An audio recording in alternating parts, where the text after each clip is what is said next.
බලයට තියෙන කෑදරකම නිසා වැටෙන්න තියෙන පහත්ම තැනකට වැටුණු දේශපාලකයෙක් ගැන සහ නොදන්නාකම නොදන්න නිසා ගොබ්බකම ඉහවහා ගිහිල්ලා පාර්ලිමේන්තුවක තියා කනත්තක්වත් මුර කරන්න වටින්නේ නැති දේශපාලකයෙක්ට ලැබුණු තනතුරක් ගැන අද වීඩියෝ එකෙන් අපි කතා කරමු.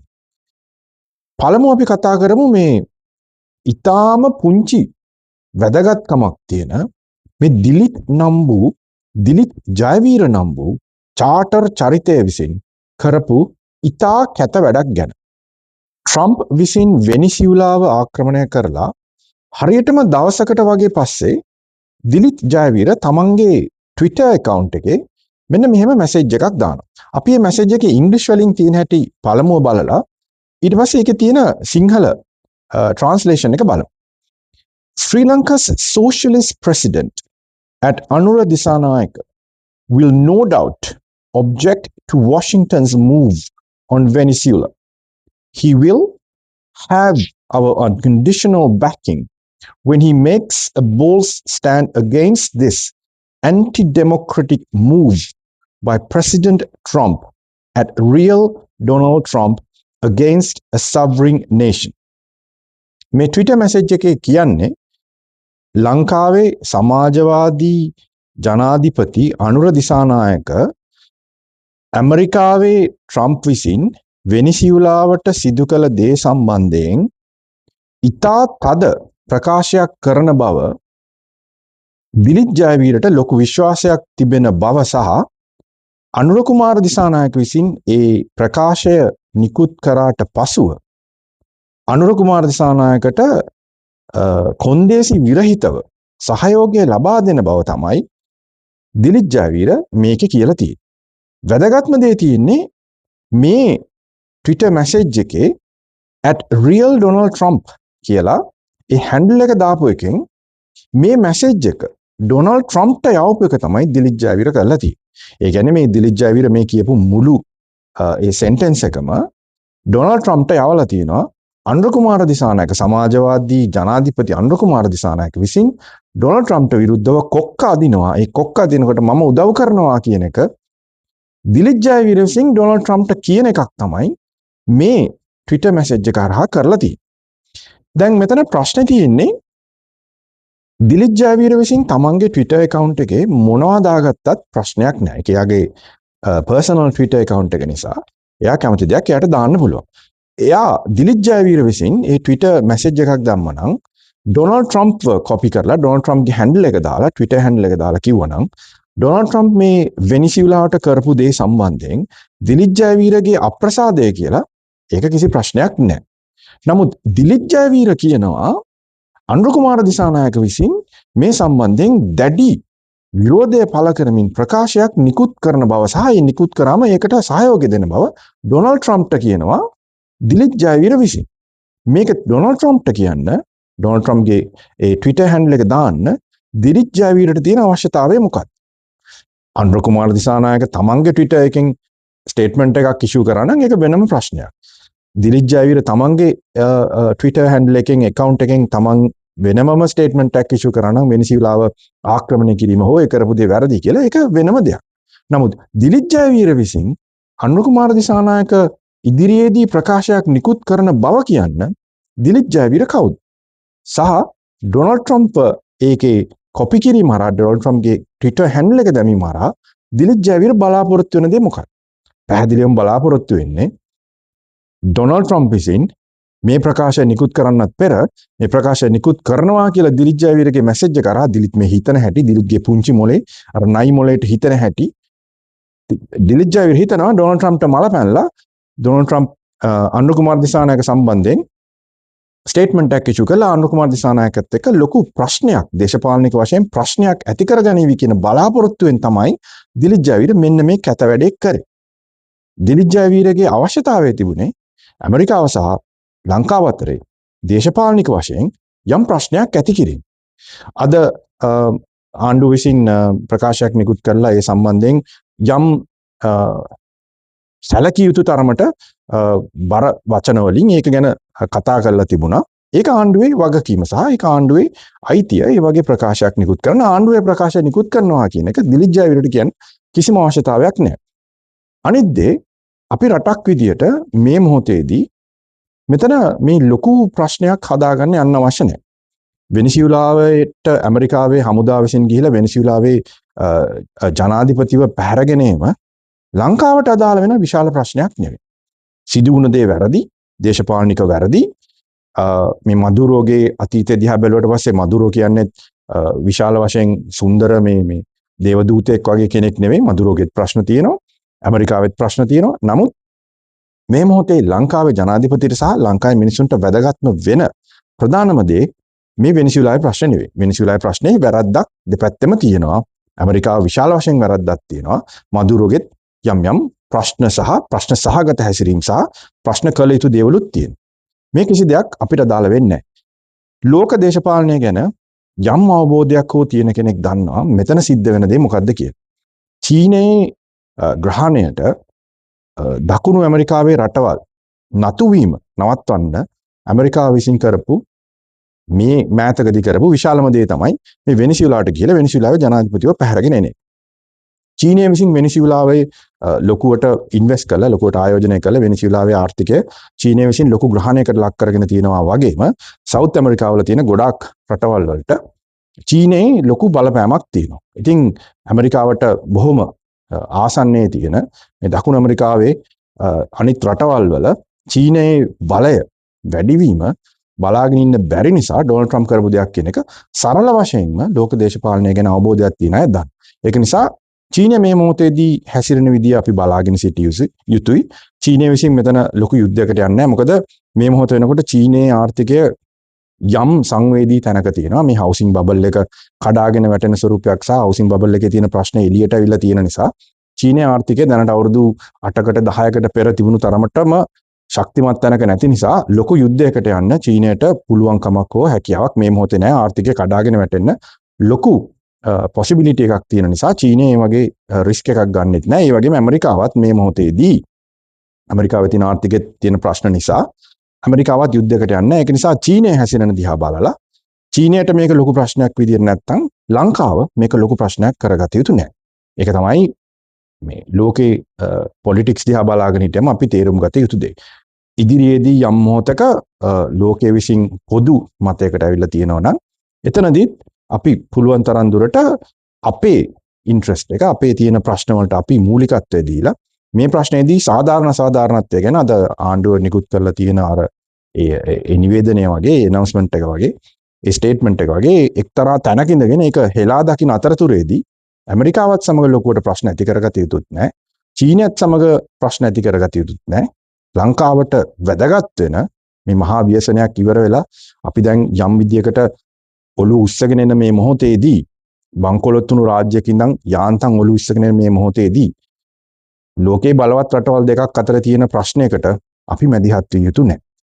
අපි නියුට්‍රල් ඉන්න තරමට අපිට රටක් විදියට දියුණු වෙලා අපේ ප්‍රශ්න අපිට විසඳගෙන යන්න පුළුවන්. ඒක නිසා මේ දිලිත් ජයවීරගේ අවශ්‍යතාවය අපි තේරුම් ගත යුතුයි. මෙතන ලංකාව සහ ඇමරිකාව අතරේ ප්‍රශ්නයක් ඇති කිරීමේ බලාපොරොත්තුවක් තියාගෙන තමයි දිලිත් කරේ. ඒ වුණාට දිලිත් කියන්නේ කවුද?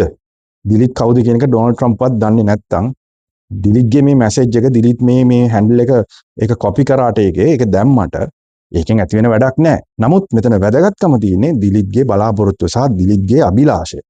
අන්න ඒ වගේ කැත තැනකට වැටුණු කෙනෙක් තමයි මේ දිලිත් ජයවීර කියන්නේ.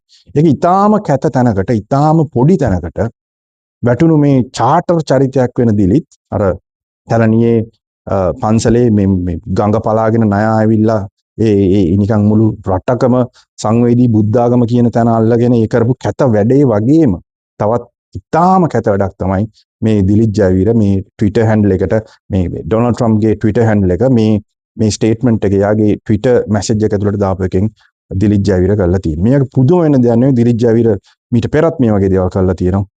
මේ කරලා තියෙන්නේ ඒ වගේම වැඩක් තමයි. චාමර සම්පත් ශ්‍රී ලංකා නිදහස් පක්ෂයේ ජාතික සංවිධායක කරලා. ඔව් ඒ චාමර සම්පත් තමයි.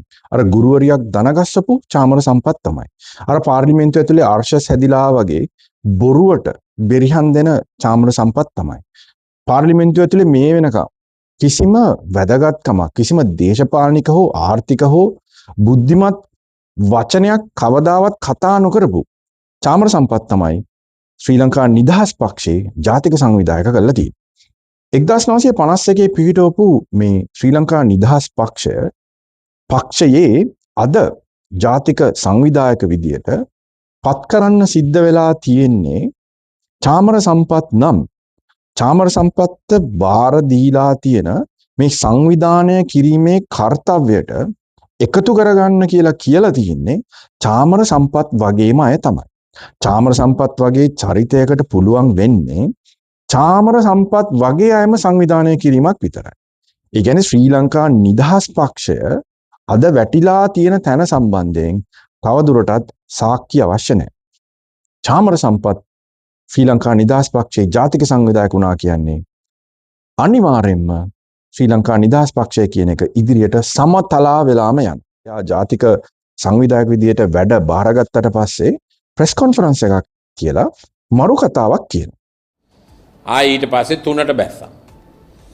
ගිය සැරේ පාර්ලිමේන්තුවේ 3යි හිටියේ. දැන් 3 159 වුණා. ඒ නිසා ඒගොල්ලොත් පටන් ගත්තේ අවුරුදු 30 40ක් ගිහිල්ලා තමයි නැවත ඒගොල්ලෝ රටේ බලය අල්ලලා ජනාධිපතිකම් කරලා ආණ්ඩුවක් අරගෙන තියෙනවා. සමේ ශ්‍රී ලංකා නිදහස් පක්ෂෙත් වැටෙනවා නැගිටිනවා. චාමර සම්පත්ගේ චුට්ටි මොලේට නොතේරෙන දේ මේකයි. 2024 වෙනකන් JVP එක NPP එකට බලයට එන්න බැරි වුණු හේතුව තමයි 2024 වෙනකන් මිනිස්සුන්ට JVP එක ගැන කියපු දේවල් ඇහුනේ නැහැ. මිනිස්සුන්ට ඇහුනේ JVP එක ගැන මේ ත්‍රාඩ පාදඩ දේශපාලකයා විසින් කියපු දේ විතරයි. සහ පාදඩ දේශපාලන පක්ෂ ගැන JVP එක කියපු දේවල් මිනිස්සුන්ට ඇහුනේත් නැහැ. මිනිස්සුන්ට ඇහුනේ ඒ පාදඩ ත්‍රාඩ දේශපාලන පක්ෂ තමන් කොයිතරම් හොඳද කියලා මිනිස්සුන්ට කියපු එක විතරයි. පක්ෂ සම්මේ ත්‍රාඩ දේශපාලනයේ හිටපු දේශපාලන පක්ෂ සම්බන්ධයෙන් මිනිස්සුන්ට හරි අවබෝධයක් ආවේ.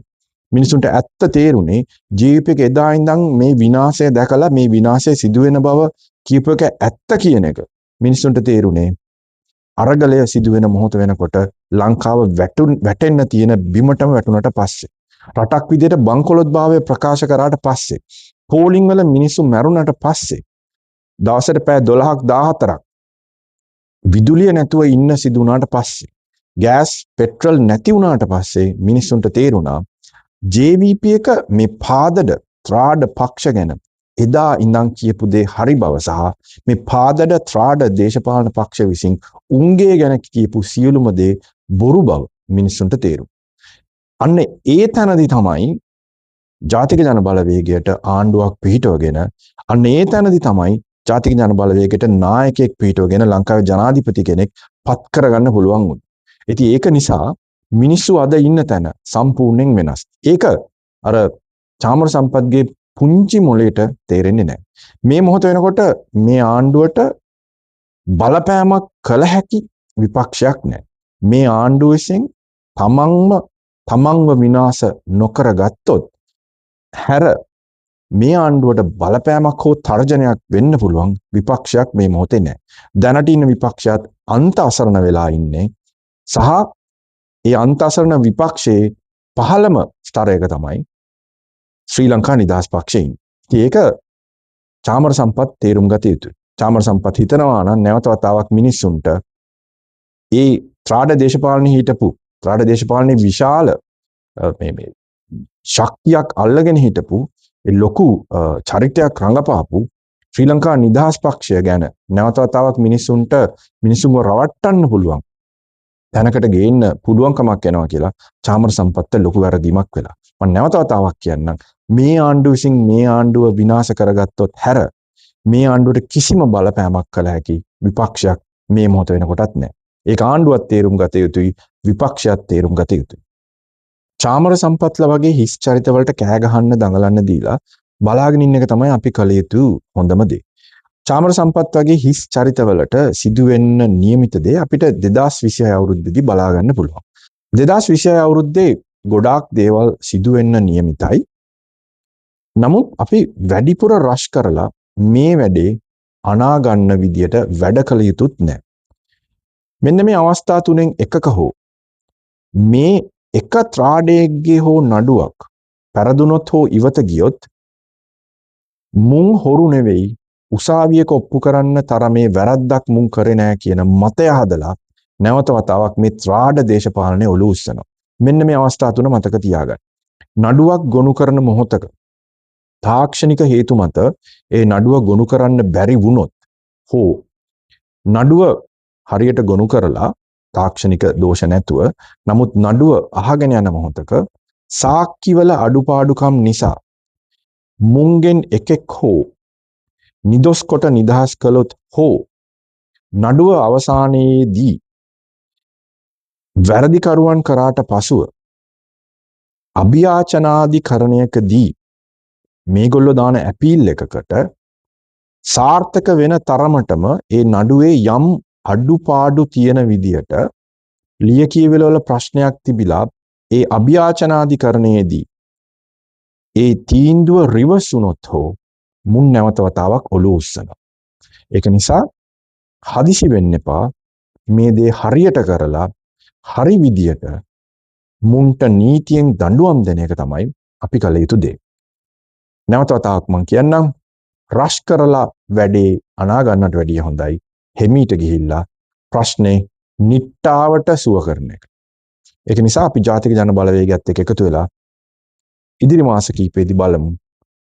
පාර පැහැදිලි, සිදුවෙන දේ පැහැදිලි වේවි මේ අවුරුද්ද ඇතුළත. ජාතික ජන බලවේගයට ජය වේවා.